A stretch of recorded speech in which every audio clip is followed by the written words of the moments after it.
ভ্যাটকল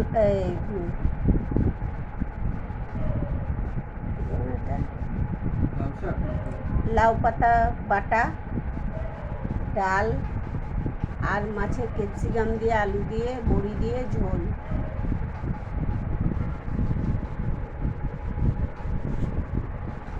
ডাল আর মাছের ঝোল, বড়ি দিয়ে, ক্যাপসিকাম দিয়ে, আলু দিয়ে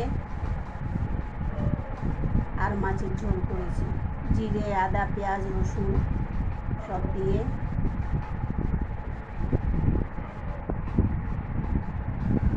মাছের ঝোল, ভাত, লাউ পাতা বাটা, ডাল। যদি ভালো লেগে থাকে লাইক, শেয়ার, সাবস্ক্রাইব করে দেবেন। আর জিয়ার রান্নাঘরের রুমা।